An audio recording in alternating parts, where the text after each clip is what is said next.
BRS మహిళా నాయకురాలు మంజుల రాణి గారు అయితే మనతో ఉన్నారు. ప్రజెంట్ నిరుద్యోగులకు సంబంధించిన సరునగర్ భారీ ఎత్తున సభ కూడా పెట్టడం జరిగింది. ఒకసారి అడిగి తెలుసుకుందాం. అక్క నమస్తే. నిరుద్యోగులకు సంబంధించిన భారీ ఎత్తున సభ కూడా పెట్టారు కదా, చాలా వాగ్దానాలు ఇచ్చారు. సంవత్సరానికి 2 లక్షల ఉద్యోగాలు ఇస్తారని చెప్పారు. ఏం చెప్తారు ఇదంతా వరకు చూసుకుంటే? ఏం చెప్తామంటే గాడు కాబట్టి ఈ రోజు జూటా ముఖ్యమంత్రిని తీసుకొచ్చి ఇక్కడ పెట్టిరు కదా ఫోటోని. ఆ ఫోటోని తీసుకొచ్చారు కాబట్టి 3 ఏళ్ళు ఆగిండ్రు. 3 ఏళ్ళు ఆగి ధర్నాలు చేసుకుంటా ఈయన అంటే పోలీసు వాళ్ళది 19,000 ఉద్యోగాలలో 5,000 ఇస్తా అంటుండు. మళ్ళీ 14,000 మళ్ళీ ఆంధ్రోనికి ఇస్తాడా వీడు? చంద్రబాబు నాయుడుతోనే మన బెట్టింగ్ మాట్లాడుకుంటో మళ్ళీ ఏం మాట్లాడుకుంటో తెలియదు. కాబట్టి వాళ్ళు పాప అది పక్కకు పెట్టి ఏడాదికి 2 లక్షల ఉద్యోగాలు ఇస్తా అన్నాడు. మళ్ళీ 3 ఏళ్ళు అయింది, 6 లక్షల మందికి ఇచ్చిండా? 6,000 మందికి ఇచ్చినవా? ఇదే మా బాబు కేసీఆర్ నోటిఫికేషన్ ఇచ్చినాయి. 5 నుంచి 6,000 ఉద్యోగాలు ఇచ్చిదని తెలుసు. అవి కూడా ఇచ్చిండో ఇయ్యలేదో నమ్మకం లేదు. కాబట్టి ఈ రోజు ఉద్యోగులు అంటే నిరుద్యోగులు ఉద్యోగాలు అడిగితే ఎండ్రిని దావమంటుండు, బాయిలవాడి చావుండ్రి అని అంటుడు. అంటే ఎండ్రిని తాగడానికి బాయిలవాడి చావడానికి పొట్టోని తెలికొచ్చుకున్నారా? ఈరోజు ఆ తల్లిదండ్రులను కాలు మొక్కి సోనియమ్మ ఇచ్చింది కాబట్టి ఈసారి మాకు ఛాన్స్ ఇయ్యండి, 10 సంవత్సరాలు అయిపోయింది అని చెప్పేసి వాళ్ళ తల్లిదండ్రుల కాలు మొక్కి అలా పిల్లలని ఈరోజు ఎండ్రింగ్ దావమంటుండు రేవంత్ రెడ్డి అట్లాంటి మూర్ఖుడు. కాబట్టి ఇదే ఎండ్రింగ్, ఇదే 30 నుంచి 40 లక్షల నిరుద్యోగులు నీకు తీసుకొని వస్తున్నారు రేవంత్ రెడ్డి. మళ్ళీ తాగి నువ్వన చావు, లేకుంటే ఈ రెండేళ్ళు టైం ఉన్నది కాబట్టి ఖచ్చితంగా ఈ 2 ఏళ్ళ మళ్ళీ వాళ్ళకి ఇస్తా అన్న వాగ్దానాలన్నీ ఈరోజు మా బీఆర్ఎస్ దగ్గరికి, మా కేటీఆర్ అన్న దగ్గరికి వచ్చింది కాబట్టి ఇదే ఇక్కడికి రాహుల్ గాంధీ, ప్రియాంక గాంధీ వచ్చి వాగ్దానాలు చేసిపోయారు, ఇస్తాం మీకు నిరుద్యోగులకు ఉద్యోగాలు ఇస్తామని.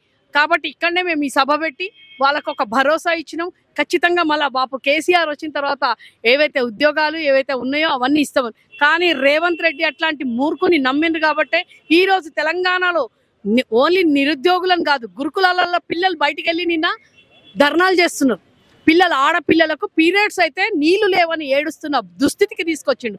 క్రైమ్ అనేది పెంచిండు. చూసిండ్రమ్మ కదమ్మా, ఒక అంటారు కదా పోక్స్ కేసులో ఉన్నోని ఏమంటారు బెయిల్ ఇచ్చి 6 మందిని సైకో చేతిలో చంపించిండు రేవంత్ రెడ్డి. వీడు కూడా ఒక సైకో కాబట్టే వీడు ఒక ఎండ్రింగ్ దాగి సావమని చెప్తున్నా. వీని ఇప్పుడు 10 ఏళ్లలో నిరుద్యోగులను పట్టించుకుంది, ఇప్పుడు ఎందుకు పట్టించుకొచ్చారు? ఇది అంతా సింపతి కోసం చేస్తున్నారేమో అనేసి కూడా కొంతమంది ప్రశ్నిస్తున్నారు. మేము అధికారంలోకి 2.5 సంవత్సరాలు అవుతుంది, 60-70 వేల ఉద్యోగాలు ఇచ్చినాం, వాళ్ళు ఇచ్చారా అనేసి కూడా ప్రశ్నిస్తున్నారు. 60-70 వేల ఉద్యోగాలు మళ్ళీ అసెంబ్లీలో శ్వేతపత్రం వదిలిపెట్టు, 60-70 వేల ఇచ్చిండ్రు కదా మీరు. మరి ఇచ్చిన తర్వాత ఇంతమంది నిరుద్యోగులు అందరు ఆంధ్రాకించి వచ్చిండ్రా? ఇప్పుడు తెలంగాణలో ఆంధ్రాలో సిగ్గులేదు, చెప్పుతోని కొడతా బిడ్డ రేవంత్ రెడ్డి. నీకేమైనా సిగ్గు శరం ఏమైనా ఉంటే ఆంధ్రాలో తీసుకొచ్చిన నీలా బస్సులలో కూర్చోబెట్టి మీటింగ్లలో తీసుకొని వచ్చిన వాళ్ళ ఇప్పుడు వచ్చిన ఏదో అంటారంట బీటీమా ఏదో అంటున్నాడు వాళ్ళని పాపం పిల్లలను. ఆ పిల్లలకు నిరుద్యోగులకు ఉద్యోగాలు ఇస్తా అని చెప్పేసి వాళ్ళు ఈ రోజు 3 ఏళ్ల తర్వాత సహనం అనేది కోల్పోయింది. నువ్వు అన్న ఎండ్రింగ్ దావు బాయిల వాడు సావు అని అన్నదానికి ఈ రోజు వీడు పొట్టోడు ఇయ్యడు. వీనికి ఎండ్రింగ్ దాయిపి ఇద్దామనే 30 నుంచి 40 లక్షల మంది ఎండ్రింగ్ బాటలు పట్టుకొని తిరుగుతారు. నువ్వు తొండల పామును ఎట్లయితే ఇడుస్తా అంటున్నావు వాళ్ళు ఎండ్రింగ్ బాటలు రెడీ పెట్టుకుంటారు. యూరియా ఇయ్యలేని అసమర్థుడా, పిల్లలకు గురుకులాలలో నీళ్ళు ఇయ్యలేని కూడా ఈ రోజు వచ్చి మా అంటే బీఆర్ఎస్ దగ్గరికి ఎవరైనా కానీ ఈ పొట్టోడు వచ్చినప్పటి నుంచి అంటారు కదా జనతా గ్యారేజ్ అయిపోయింది తెలంగాణ భవన్ అనేది. కాబట్టే మళ్ళా మాకు ప్రజలను మేము కొట్లాడి తెచ్చుకున్నాం. నీలాగా తొక్కుకుంటా పండుకుంటా లేసుకుంటా అని అంటున్నావు చూడు, అట్లా కాదు తెచ్చుకున్నది. కాబట్టే తెలంగాణ ప్రజలు ఎంత శత్రువైనా బీఆర్ఎస్ అయినా పర్లేదు ఈ రోజు ఎవరు వచ్చినా అన్న భరోసా ఇచ్చింది. కాబట్టే మళ్ళీ నిరుద్యోగులకు ఖచ్చితంగా మళ్ళా మా ప్రభుత్వం వస్తుంది, ఎట్లయినా ఇస్తాము. అంతలోపట ఈ పొట్టోడు కేల్కత్తం దుకాణం బంద్ అయిపోతుంది.